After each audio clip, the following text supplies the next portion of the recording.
I paid my family's bills for years. Then they locked me out of everything. What happened next changed everything.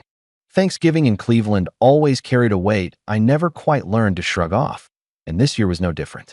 I stood on the frosty porch, my breath forming quick little clouds in the cold November air, holding a warm apple pie in one hand, while my kids clutched at my coat with the other. My daughter, Lily, wore a navy dress dotted with tiny gold stars that shimmered faintly in the weak afternoon light, and Ethan, my son, gripped a crumpled card he'd made in school, the words "Happy Thanksgiving, Grandma," written in shaky, hopeful letters.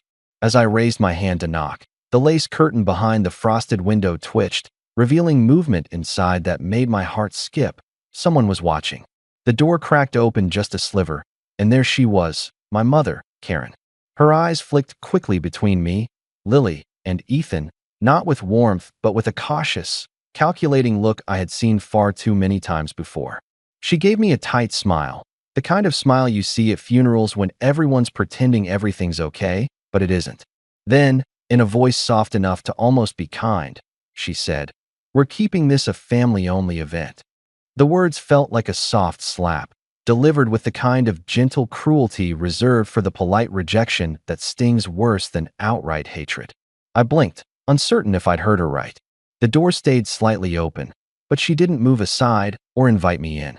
Instead, she looked past me, as if I were nothing more than a shadow blocking her view of something better on the other side.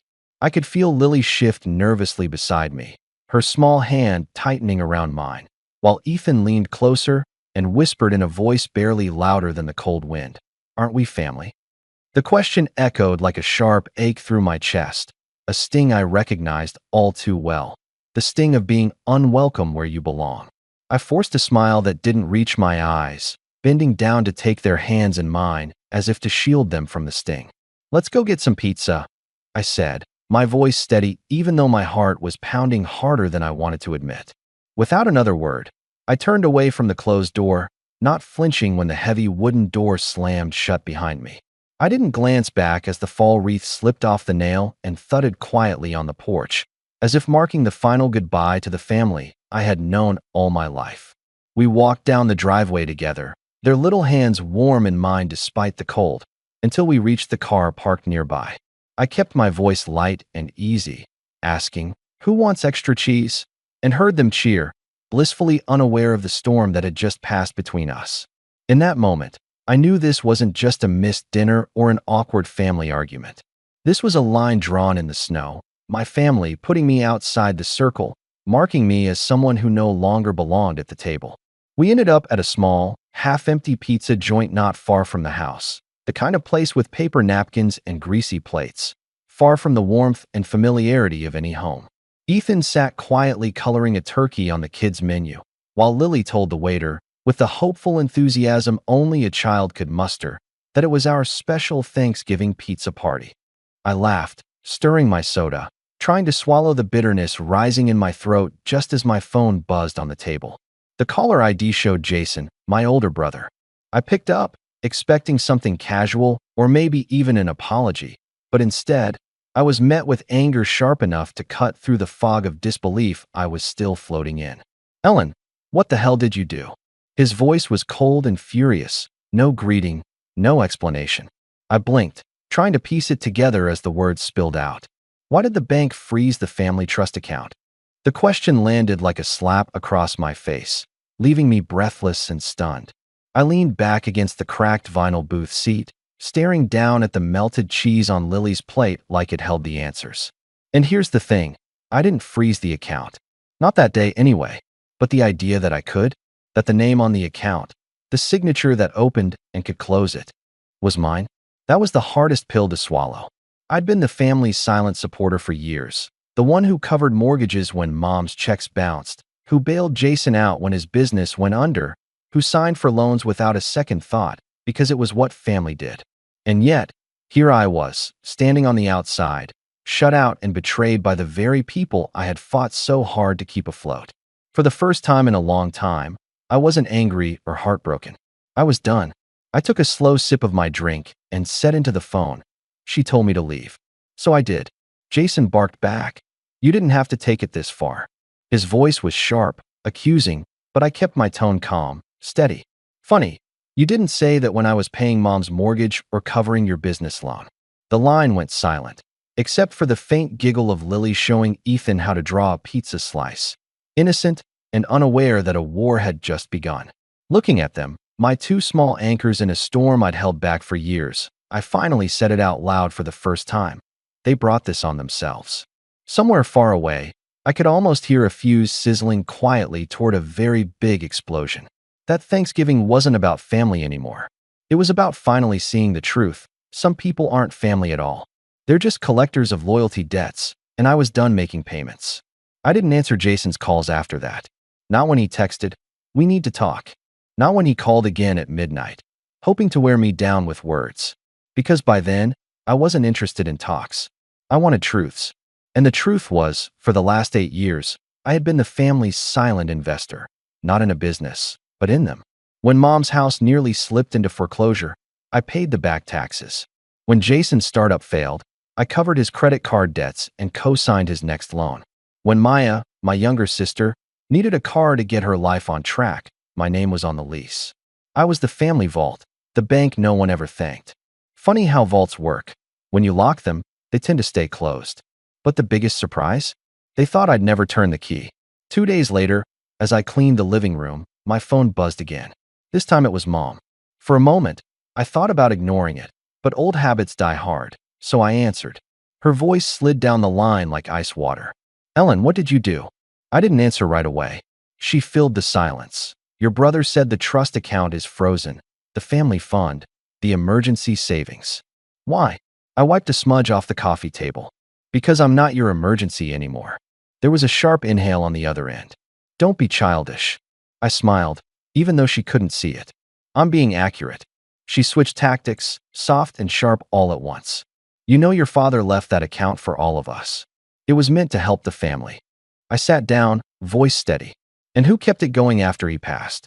Who paid into it every year when no one else did?" "Me." Silence. "I'm done, Mom." I said it like I was setting down a suitcase I'd carried for a decade. But she wasn't done. "You're punishing us for a misunderstanding. Maya didn't mean to hurt you." I stared at the blank TV screen. My reflection looked tired, eyes sharp but worn, stronger than I remembered. "She meant it exactly like that. And you all let it happen. We're family, Ellen." I took a breath and finally said what I should have said years ago. Family doesn't slam doors in your face and then expect you to fund their lives afterward. I hung up. I sat in that quiet living room, heart pounding not with anger, but something colder, clarity. For the first time in years, I wasn't waiting for their approval, their explanations, or a seat at their table. I was building my own. After I hung up with Mom, a strange kind of calm settled over me, the kind that follows a storm when you know nothing will ever be the same again. For years, I had been the family's invisible safety net, quietly catching every fall, paying every bill, and making sacrifices that no one ever thanked me for. But now, as I sat on my worn couch watching Ethan and Lily play with their crayons, I realized I could no longer be the bank, the fixer, or the silent savior. The weight I carried wasn't just financial. It was emotional debt piled high, and I was finally ready to close that account. That weekend, I pulled out the old files I'd kept tucked away in the back of my closet, stacks of receipts, bank statements, and signed documents proving every loan I'd co-signed, every mortgage payment I'd made, and every emergency bill I'd covered for Mom, Jason, and Maya. Looking through those papers was like reliving a decade of unpaid gratitude and quiet exhaustion. But instead of feeling bitter, I felt empowered, like someone who had been handed the keys to a prison they'd been unknowingly locked inside. I made the call to the bank on Monday morning, requesting a full review of the family trust and all associated financial agreements. The representative was polite but firm, warning me that any changes might cause financial strain for the other beneficiaries. I smiled to myself because I was aware of exactly what that meant. For years, my kindness had been treated as an endless supply, and it was time they learned just how real the consequences could be. With a steady voice, I informed them that I was freezing all distributions from the trust account until further notice. I wasn't making this decision lightly, but it was necessary. No more bailouts, no more unpaid debts. I was setting boundaries that had long been overdue. The moment I hung up the phone, my phone started buzzing relentlessly. Calls, texts, and messages from every family member flooded in. Maya was the first to text, desperate and tearful, blaming me for everything that was falling apart. Jason called, his voice dripping with anger and betrayal, accusing me of stabbing them in the back. Mom oscillated between pleading and cold accusations, trying every tactic to wear me down. But I didn't respond. Not then, and not for days. I needed space to breathe, to think, to finally put myself first after years of being everyone else's lifeline. One night, sitting alone in my kitchen while Ethan and Lily slept, I opened the family group chat for the first time in weeks. It was a war zone of accusations, insults, and desperate cries for help. "How could you do this to us?" Maya typed, her message dripping with pain and anger. "You're destroying the family," Jason added, trying to rally support. Mom pleaded for understanding, while others took sides, fueling the fire. Reading their words felt like watching a train wreck in slow motion. I could see how my decision shook the foundations of a family built on silent debts and unspoken resentments. But for the first time, I wasn't the one left bleeding on the tracks. Weeks passed, and the financial fallout rippled through their lives. Mom struggled to keep the house afloat without my support. Jason faced mounting debts on his business, and Maya was forced to find new ways to manage her bills. The family that once leaned so heavily on me was now forced to stand on their own 2 feet. Amid the chaos, I focused on building something new for my own little family. I spent weekends with Ethan and Lily at the park, baking cookies, and laughing without the weight of silent expectations hanging over my head. For once, I was the one being cared for, not the caregiver stretched thin. One afternoon, I received a call from my manager at work. My sister Maya had taken things a step further, posting a public accusation online, labeling me as financially abusive and tagging my workplace. I felt the familiar chill of panic, but this time, I was ready. I calmly gathered every piece of evidence: bank transfers, text messages, and signed agreements proving I had been the one supporting them all these years. Sitting down with HR, I laid everything out clearly and without emotion.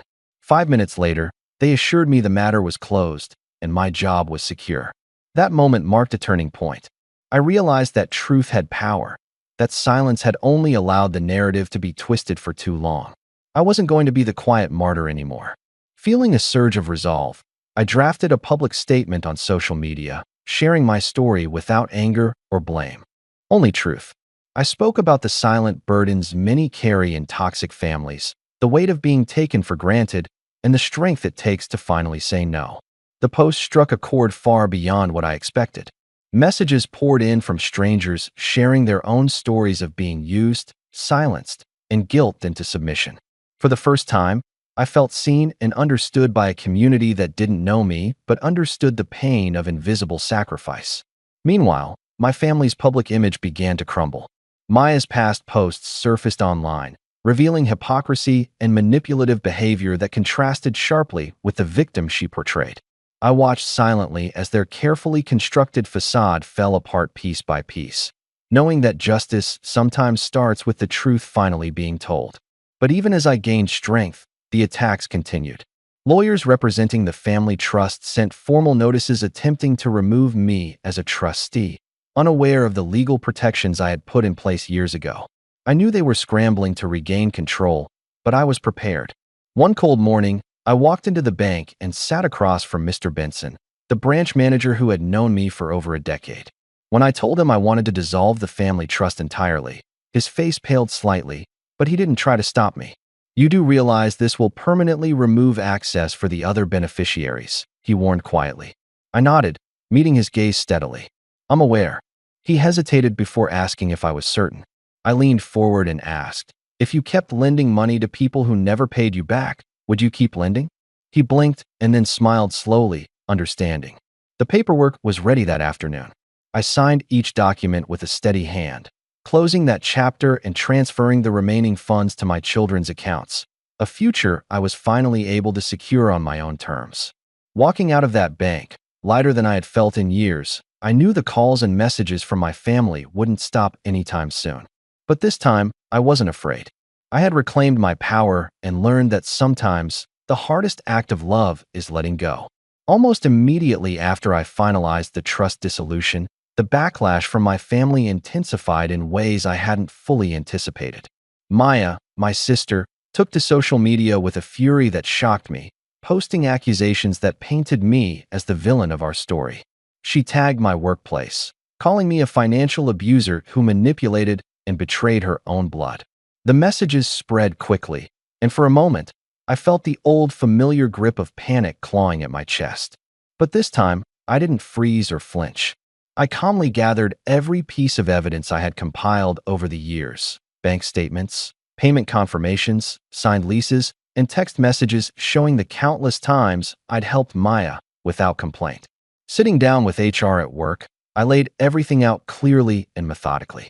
They reviewed the documents in silence, scrolling through the files, digesting the truth I had presented so calmly. After a few tense minutes, my manager closed the laptop and said, "Thank you. This clears things up. You're good." Relief washed over me, but I knew this was only one battle won in a war that was far from over. I realized the power of truth when wielded with calm certainty, and it gave me strength to do something I never thought I could. I wrote a public post on social media, not as a defensive reaction, but as a clear, unfiltered truth about my experience. I spoke about being the silent supporter in a family that took my kindness for granted and about how painful it was to finally say no. I didn't attack anyone or seek sympathy. I just told the story as it was. The response surprised me. Messages poured in from strangers who had faced similar situations, stories of being used, silenced, and guilted into submission by people who should have loved them unconditionally. For the first time in years, I felt seen and understood by a community that didn't know me but knew the pain of invisible sacrifice all too well. Their words became a balm for wounds I hadn't realized were still bleeding. Meanwhile, the cracks in my family's carefully crafted facade began to show. Screenshots of Maya's old social media posts surfaced, revealing a pattern of manipulation and hypocrisy that clashed violently with the victim narrative she was spinning online. I watched silently as people who once supported her started to question everything, exposing the truth that had been buried beneath layers of blame and denial. Then came the legal threats. Lawyers representing the family trust sent formal notices demanding my removal as trustee, a move they believed would force me back into submission. But they hadn't counted on the years of preparation I'd invested quietly, drafting documents and setting safeguards to protect myself and the children. I was ready for their tactics and determined not to be bullied back into silence. One morning, I sat across from Mr. Benson, the bank manager who had known me since I was a young woman, quietly supporting her family through tough times. When I told him I wanted to dissolve the trust entirely, he blinked, his professional mask slipping for just a moment. "You understand this means no more access for the other parties?" he asked quietly. I met his gaze and nodded firmly. "Yes, I'm aware." He hesitated, then asked if I was certain. I leaned in and asked him a question of my own. "If you kept lending money to people who never paid you back, would you keep lending?" His slow smile told me everything I needed to know. He understood completely. By that afternoon, all the paperwork was signed and filed. The trust was dissolved, and the remaining funds were transferred to accounts for Ethan and Lily, a future I was finally able to secure without strings or silent sacrifices. Walking out of the bank that day, I felt lighter than I had in years, but I also knew the storm wasn't over. Calls and messages from my family came in waves. Anger, desperation, guilt trips, and empty promises. But this time, I didn't respond. I had reclaimed my voice and my power, and I wasn't going back to being the silent caretaker of a family that only valued me when it suited them. In the quiet that followed, I focused on healing and building a new foundation for my little family. I took Ethan and Lily to the park, watched them laugh and chase after each other, and for the first time, I didn't carry the weight of silent debts or hidden resentments. I was free, and the future felt open and full of possibility. But even in that freedom, a part of me wondered what the next chapter would hold. Because sometimes, walking away isn't the end. It's just the beginning of a fight that's been waiting in the shadows all along. After dissolving the family trust and standing my ground through the backlash, life slowly began to change in ways I hadn't dared to imagine before. The silence that once haunted my days was replaced by a kind of peace I hadn't felt in years. a quiet calm that wrapped around me like a warm blanket on a cold night. For the first time, I was living life on my own terms, free from the heavy expectations and silent debts that had weighed me down for so long. Ethan and Lily thrived in this new world, their laughter filling our small apartment in ways that felt like healing music to my ears. We spent lazy weekends exploring the city, finding joy in simple moments like chasing bubbles in the park or sharing ice cream cones that dripped down our hands faster than we could lick it away. Watching them grow happy and confident gave me a strength I hadn't known I needed, a reminder that the future we were building together was worth every hard choice I'd made. Despite the peace I found, the family drama wasn't completely behind me. One afternoon, a message from Maya appeared on my phone, short, hesitant, almost fragile. She wanted to talk. She wanted to apologize. She said she was sorry for the pain she'd caused and hoped we could find a way to heal. I stared at the message for a long time, the words heavy with possibility and old wounds. Part of me wanted to reach out, to fix what had been broken for so long. But years of silence and betrayal had taught me to protect myself first. I responded gently, setting clear boundaries that forgiveness didn't mean forgetting or erasing the past. Maya's apology wasn't a magic wand that erased everything, but it was a start, a small crack in the wall that had separated us for so long. We began to rebuild slowly, carefully, understanding that some wounds take time to heal and that trust isn't something you can demand, only earn. As our family saga played out in quiet corners, my story began to spread far beyond the people I knew. The social media post I shared about financial abuse within families struck a chord with thousands of strangers who had lived similar experiences. Messages flooded in from people thanking me for speaking up, sharing their own stories of being used, silenced, and guilted into submission. Their words became a lifeline, connecting me to a community I never expected to find. It was a reminder that I wasn't alone and that sometimes the hardest battles are fought not in public arenas, but in the quiet spaces of everyday life. Meanwhile, the fallout from the family trust dissolution continued behind the scenes. Lawyers sent letters and legal notices, desperate attempts to regain control or intimidate me into submission. But I was ready. I had spent years preparing for this moment, gathering documents and building a case that no amount of threats could unravel. One morning, I sat with the bank manager, Mr. Benson, finalizing the last details of the trust's dissolution.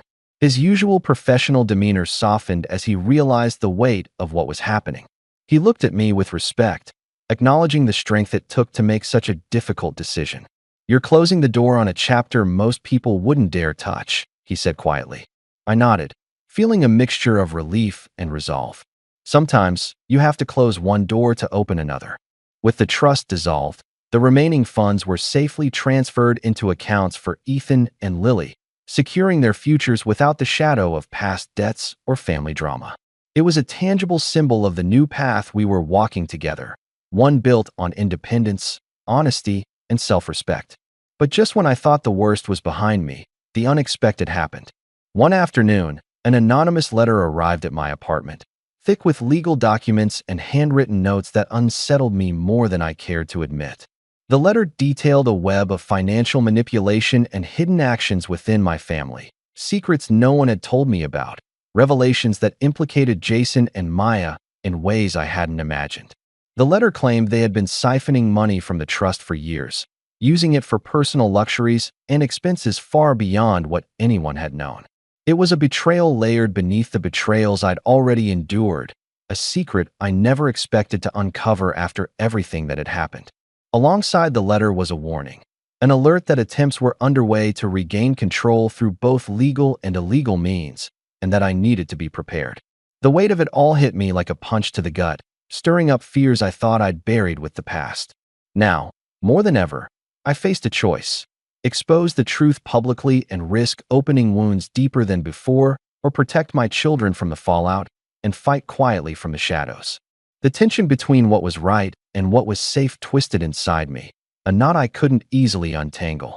Sitting at the kitchen table that night, watching Ethan and Lily sleep peacefully, I realized this fight wasn't just about money or betrayal anymore.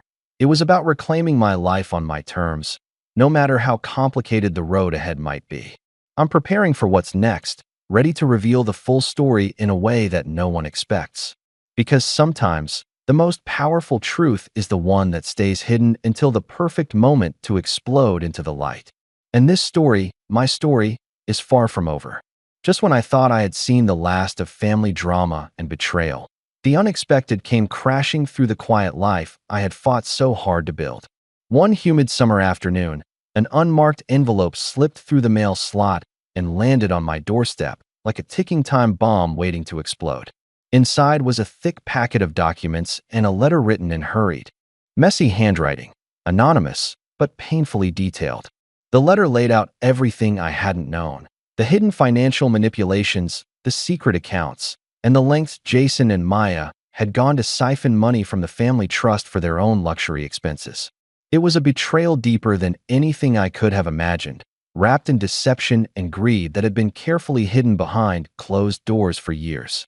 Along with the documents was a chilling warning, urging me to be prepared for what was coming.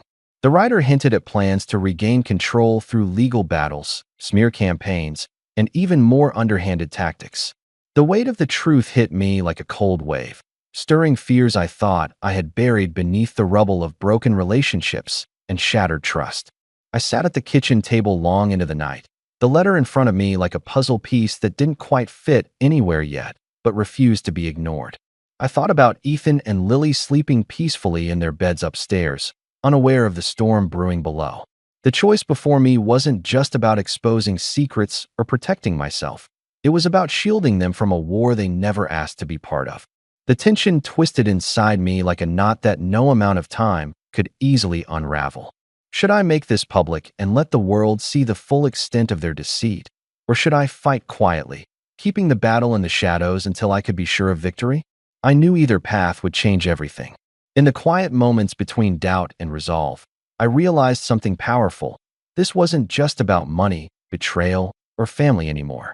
This was about reclaiming my life entirely, setting the terms and boundaries that I had long been denied. I wasn't just fighting for myself. I was fighting for the future I wanted to build with my children.